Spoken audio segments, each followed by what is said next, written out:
Hello friends, welcome to my back channel paradise study. I hope आप सभी लोग अच्छे होंगे, मस्त होंगे, खुश होंगे।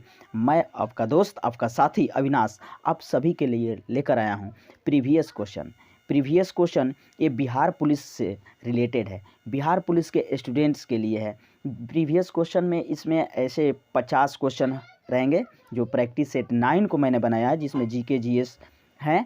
तो आप सभी लोग मेरे वीडियो के अंत तक बने रहिएगा।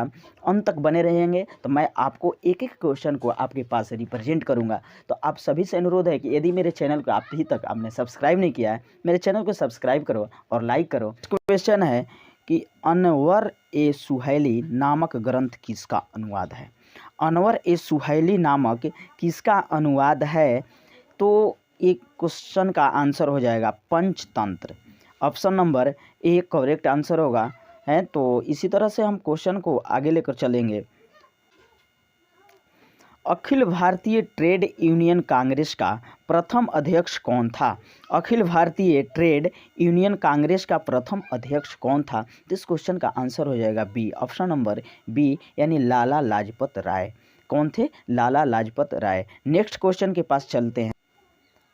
क्वेश्चन को देख रहे हैं कि सम्राट हर्षवर्धन ने 2 महान धार्मिक सम्मेलन का आयोजन किया था। 2 महान धार्मिक सम्मेलन का आयोजन किया था, बट कहाँ किया था? तो इसका आंसर होगा कनौज एवं प्रयाग में। ऑप्शन ए करेक्ट है। नेक्स्ट बढ़ेंगे। किस शासक ने अपने शासनकाल में ही अपना उत्तराधिकारी घोषित करते थे? तो इसका आंसर हो जाएगा चोल वंश के। यानी किस वंश के थे वो? तो चोल वंश के। नेक्स्ट क्वेश्चन है कि गोल घर का निर्माण कब हुआ? गोल घर का निर्माण कब हुआ? तो इस क्वेश्चन का करेक्ट आंसर होगा 1786 में। कौन से? 1786 इज करेक्ट आंसर। नेक्स्ट बढ़ेंगे। अगला क्वेश्चन आप देख रहे हैं कि मुगल बादशाह के किस शासक ने अपनी आत्मकथा फारसी में लिखी थी? तो मुगल शासक के किसने अपनी आत्मकथा फारसी में लिखी थी? तो वो मुगल बादशाह के थे जहांगीर। कौन थे? जहांगीर ने अपनी आत्मकथा जो फारसी में लिखी थी। नेक्स्ट क्वेश्चन के पास चलते हैं। नेक्स्ट क्वेश्चन है हमारा सर्वप्रथम लोक निर्माण विभाग की स्थापना किसने की? सर्वप्रथम लोक निर्माण, तो इसका आंसर हो जाएगा फिरोज शाह तुगलक ने। क्या होगा? फिरोज शाह तुगलक ने। किस बादशाह के अंतर्गत मुगल सेना में सर्वाधिक हिंदू सेनापति थे? सर्वाधिक हिंदू सेनापति थे किस बादशाह के अंतर्गत? तो बादशाह का नाम है औरंगजेब। क्या नाम है? औरंगजेब।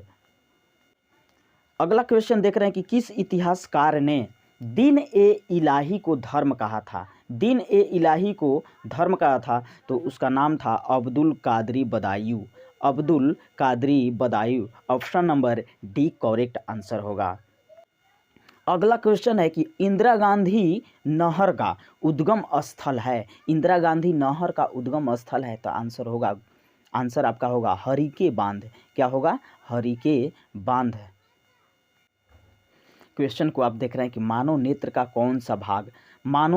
कौन सा भाग दान दिया जाता है? क्या किया जाता है? दान दिया जाता है भाग, यानी मानुष का मानव नेत्र जो है किसको दान करता है, यानी वो कौन सा भाग मानव का दान किया जाता है? तो उसका आंसर होगा कार्निया। क्या आंसर होगा? कार्निया। नेक्स्ट क्वेश्चन देख रहे हैं कि पीलिया से प्रभावित होता है। पीलिया से कौन सा अंग प्रभावित होता है? वो अंग का नाम है यकृत। हमारे बॉडी के अंदर यकृत है, ये पीलिया रोग से ग्रसित होता है। नेक्स्ट क्वेश्चन के पास चलते हैं। अगला क्वेश्चन है कि डायलिसिस किससे संबंधित है? तो डायलिसिस किससे संबंधित है? तो इस क्वेश्चन का आंसर होगा किडनी से है। किससे है? किडनी से है।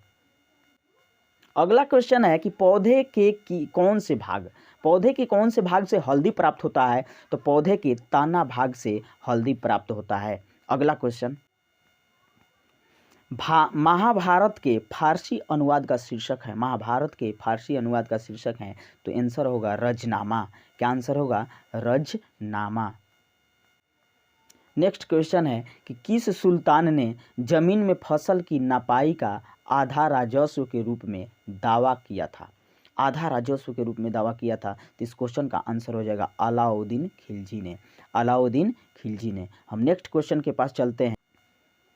अगला क्वेश्चन है कि बक्सर के युद्ध के समय ईस्ट इंडिया कंपनी की सेना का सेनापति कौन था? बक्सर के युद्ध के समय ईस्ट इंडिया कंपनी के सेनापति कौन था? तो उस क्वेश्चन का आंसर होगा मुन्नरो। क्या होगा? मुन्नरो। नेक्स्ट क्वेश्चन के पास चलते। भूपरपट्टी में सर्वाधिक पाया जाने वाला तत्व कौन सा है? भूपरपट्टी में सर्वाधिक पाया जाने वाला तत्व कौन सा है? तो इस क्वेश्चन का आंसर हो जाएगा ऑक्सीजन। क्या आंसर होगा? ऑक्सीजन। नेक्स्ट क्वेश्चन है कि विजयनगर के राजा कृष्णदेव राय ने गोलकोंडा का युद्ध किस राजा के साथ लड़ा था? गोलकोंडा का युद्ध किस राजा के साथ लड़ा था? तो आंसर हो जाएगा कुली कुतुब शाह। कुली कुतुब शाह के साथ लड़ा था। फ्रेंड्स, अगला क्वेश्चन देख रहे हैं आपकी 1916 में भारतीय राष्ट्रीय कांग्रेस के लखनऊ अधिवेशन की अध्यक्षता की थी? किसने की थी? तो आंसर होगा अंबिका चरण मजूमदार। अंबिका चरण मजूमदार। नेक्स्ट क्वेश्चन है कि भारतवर्ष का सर्वप्रथम किसान आंदोलन था? पूरे भारतवर्ष का सर्वप्रथम किसान आंदोलन कौन था? तो उसका नाम था बिजोलिया। क्या नाम था? बिजोलिया। अगला क्वेश्चन देख रहे हैं कि वर्ष 1938 के भारतीय राष्ट्रीय कांग्रेस के हरिपुरा अधिवेशन की अध्यक्षता की थी? किसने की थी? तो क्वेश्चन का आंसर होगा सुभाष चंद्र बोस ने। किसने किया था? सुभाष चंद्र बोस ने किया था। हमारा नेक्स्ट क्वेश्चन है कि दिल्ली का कौन सा सुल्तान मंगोल नेता चंगेज खां का समकालीन था? कौन सा नेता समकालीन था? तो आंसर होगा इल्तुतमिश। कौन सा था? इल्तुतमिश। अगला क्वेश्चन है कि भारत के स्वतंत्रता आंदोलन के दौरान महात्मा गांधी के द्वारा स्थापित साबरमती आश्रम किस नहर के बाहर स्थित है? तो आंसर हो जाएगा अहमदाबाद। Ahmedabad answer correct. 8 अगस्त 1942 में कांग्रेस ने भारत छोड़ो आंदोलन कहाँ प्रारंभ किया था? कांग्रेस ने भारत छोड़ो आंदोलन कहाँ प्रारंभ किया था? तो आंसर होगा मुंबई में। क्या आंसर होगा? मुंबई में। राइट। अगला क्वेश्चन है कि दक्षिण एशिया का सबसे बड़ा मरुस्थल है? दक्षिण एशिया का सबसे बड़ा मरुस्थल है? तो इस क्वेश्चन का आंसर होगा थार। क्या होगा? थार। नेक्स्ट क्वेश्चन है कि कौन सी नदी विषुवत रेखा को 2 बार पार करती है? कौन सी नदी विषुवत रेखा को 2 बार पार करती है? तो आंसर होगा जायरे नदी, कांगो जिसको बोलते हैं। अगला क्वेश्चन है कि दूरदृष्टि में प्रतिबिंब कहाँ पर बनता है? दूरदृष्टि में प्रतिबिंब कहाँ पर बनता है? इस तरह के क्वेश्चन आ जाएगा तो याद रखिएगा, इसका क्वेश्चन होगा रेटिना के पीछे। राइट। क्या करेक्ट आंसर होगा? रेटिना के पीछे। तो मैं नेक्स्ट क्वेश्चन के पास आपको लेकर चलूंगा। आप देख रहे हैं नेक्स्ट क्वेश्चन है कि पानी से भरी डांट लगी बोतल, पानी से भरी डांट लगी बोतल जमने पर टूट जाएगी क्योंकि जमने पर जल का आयतन बढ़ जाता है। क्या होता है? जल का आयतन बढ़ जाता है, इसलिए इस क्वेश्चन का option number C correct answer होगा। नेक्स्ट क्वेश्चन के पास चलेंगे।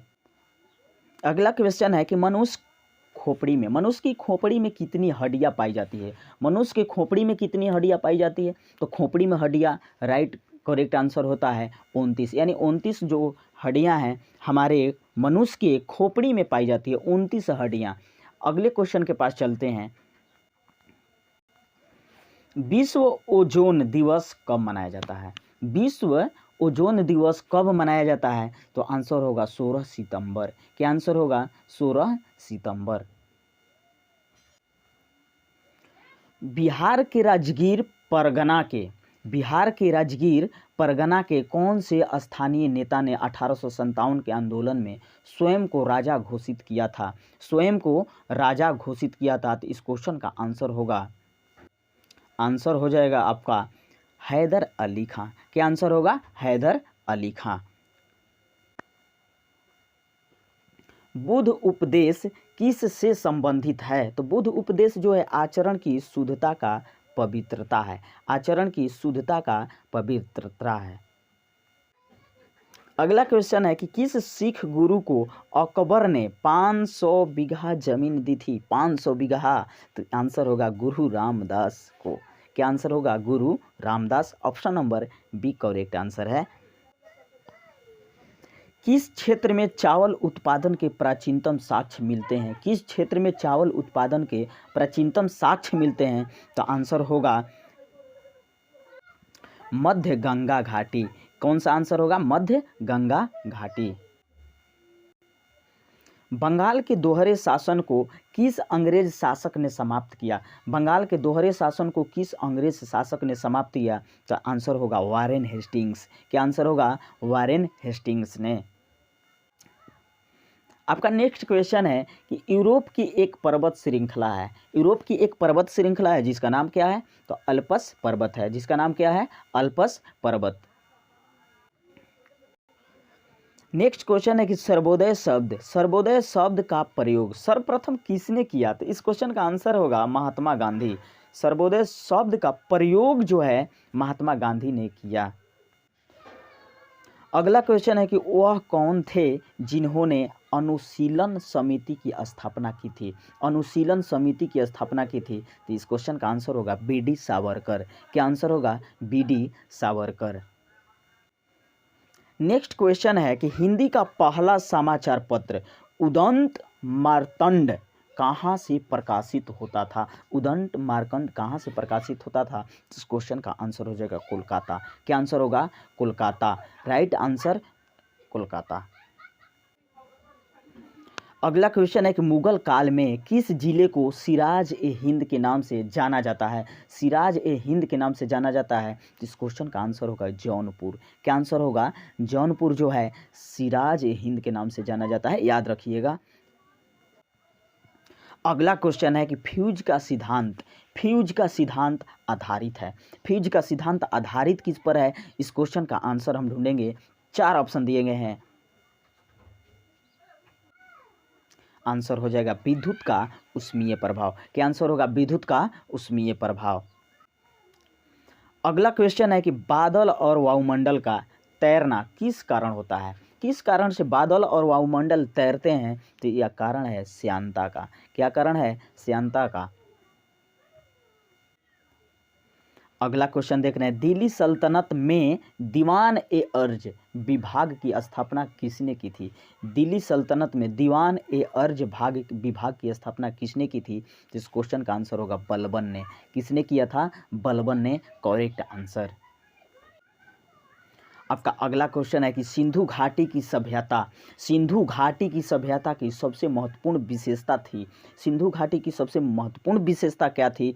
तो यही थी कि ये जो है पक्की ईंट से बनी इमारत, ये इमारत जो थी पक्की ईंट से बनी हुई थी, इसलिए करेक्ट आंसर ऑप्शन ए होगा। अगले क्वेश्चन को देख रहे हैं कि किस नदी का उद्गम स्थल भारत में नहीं है? किस नदी का उद्गम स्थल भारत में नहीं? ये ऑप्शन देकर टिक करना है। 4 ऑप्शन में कोई भारत का होगा, कोई नहीं होगा, तो इसमें पूछा ही है कि नहीं है, तो इसमें सतलज नदी जो है उद्गम स्थल नहीं है। अगला क्वेश्चन को देख रहे हैं कि 1947 के भारतीय राष्ट्रीय कांग्रेस के दिल्ली अधिवेशन की अध्यक्षता किसने की? दिल्ली अधिवेशन, तो इसका आंसर होगा doctor Rajendra Prasad. Option number B correct answer होगा। नेक्स्ट क्वेश्चन के पास ले चलते हैं। महात्मा गांधी ने अपनी आत्मकथा मूल रूप से किस भाषा में लिखी थी? तो आंसर होगा गुजराती भाषा में। कौन से? गुजराती भाषा में। अगला है कि वायुमंडल दबाव को मापने के लिए किस यंत्र का इस्तेमाल किया जाता है? वायुमंडल दबाव को मापने के लिए किस यंत्र का इस्तेमाल किया जाता है? तो इसका आंसर होगा बैरोमीटर। क्या आंसर होगा? बैरोमीटर। राइट। अगला क्वेश्चन देख रहे हैं कि प्रेस की स्वतंत्रता किस अनुच्छेद में निहित है? तो प्रेस की स्वतंत्रता जो है अनुच्छेद 19 में निहित है। Right. Correct answer option number A सही होगा। आप सभी का आखिरी क्वेश्चन मैं आपके पास पेश कर रहा हूँ। क्वेश्चन है कि स्वामी शाहजहां 50 क्वेश्चन इस वीडियो में देखने को मिले आप सभी को। उम्मीद करता हूँ कि आप सभी लोग इस पूरे क्वेश्चन को कवर कर लिए होंगे। तो इस क्वेश्चन को आंसर जान लीजिए। स्वामी सहजानंद सरस्वती नेता किससे संबंधित है? तो इसका आंसर हो जाएगा किसानों के लिए। किससे? किसानों के लिए। आई होप कि आप सभी को वीडियो पसंद आई होगी। तो आई thank you so much for this watching.